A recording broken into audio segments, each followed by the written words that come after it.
a little bit. I'm going to try to explain to you the concept of tasbeeh and how Allah talks about the concept of tasbeeh in this surah. You're all familiar with subhanallah, walhamdulillah. Everybody here is familiar with that. The simplest way I can explain it to you is the difference between subhanallah and alhamdulillah. There are lots of differences, but one easy way to remember the differences is the purpose of tasbeeh is to make sure you don't say anything wrong or you don't believe anything wrong about Allah. All your thoughts about Allah and all your statements about Allah are perfect. Maintain the perfection of Allah. If you fall in any way, so to give you an example, like if someone, the easiest examples are the mushrikeen, who when they say something about Allah having a son, or there may be more than one God, then immediately Allah Azza wa Jal responds, and He says, Subhanahu wa ta'ala amma yaquluna uluwan kabira. Allah is too perfect for those statements. So they are saying something that reduces the perfection of Allah. Tanzihullahi amma la yaliquhu is the classic definition of tasbih.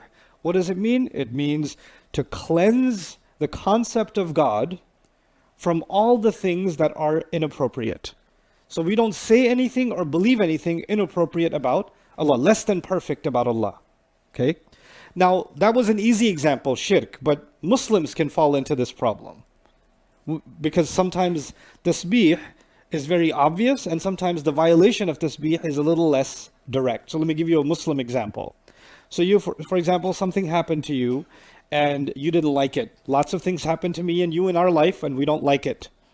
There's a car accident that happened, it wasn't your fault. Somebody else hit you, right? Or you didn't make a mistake at work. Your friend made the mistake, but you got fired, right? And now, that's not your fault, but you're the one who got fired, right? Or at home, your brother broke the plate, but your mom is yelling at you, right? No, it was him. No, he's too perfect. It's you. Your face looks guilty, so it's just, you were born looking that way. So, when things happen to us that seem unfair, because that happens at work, it happens in the family, it happens outside, it happens, when that happens, one of the thoughts, even a Muslim can have, is why did Allah do that? I don't understand. I didn't deserve it. I'm not a bad person.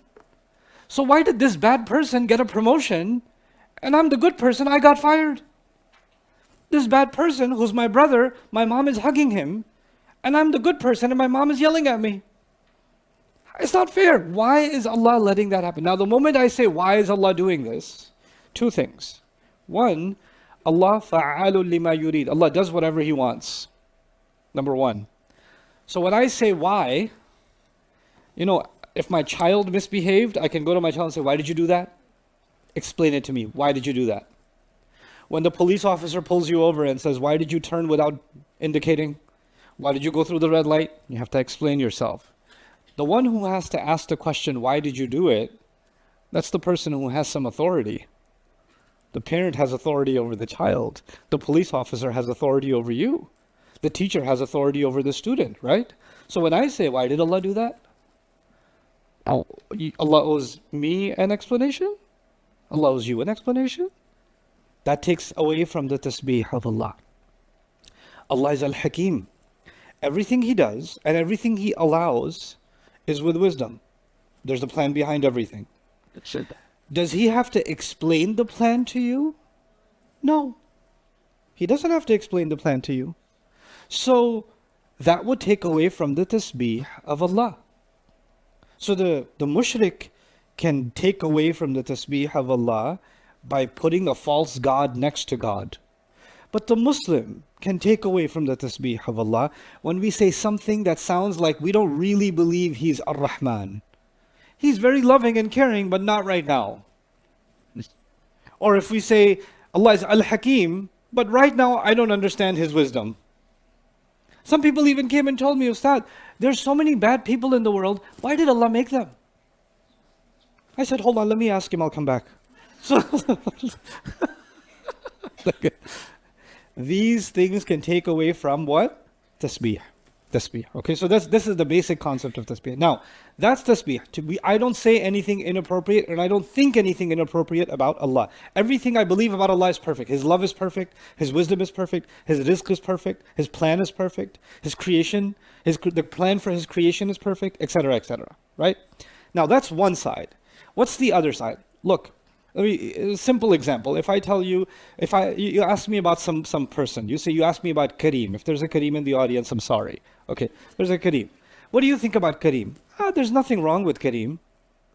There's nothing wrong with him. Okay, then I said there's nothing wrong with him, but did I say something nice still? No. I have no problem with him. There's nothing wrong with him, but I still didn't say, so I didn't say anything negative, but I also didn't say anything positive. It's possible. When I say I'm doing tasbih of Allah, I'm saying I will say nothing negative about Allah. I'm saying nothing negative about Allah. But that's not enough. I also have to say something positive about Allah. And the positive about Allah, it actually comes from hamd. It comes from hamd. So subhanallah removes all the negative, and alhamdulillah adds all of the positive. Now, just to start off, one of the things you'll notice in this surah, it began with يُسَبِّحُ لِلَّهِ مَا فِي السَّمَوَاتِ وَمَا فِي الْأَرْضِ. Everything in the skies and the earth declares this tasbih of Allah. So what did it begin with? Hamd or tasbih? Tasbih. So where's the hamd? Right? Because that's only half the picture. What about the other half? And you'll notice by the end of the surah, in the middle and the end, Allah will say, for example, قُلْ مَا عِنْدَ اللَّهِ خَيْرٌ مِنَ اللَّهْوِ وَمِنَ التِّجَارَةِ وَاللَّهُ خَيْرُ الرَّازِقِينَ.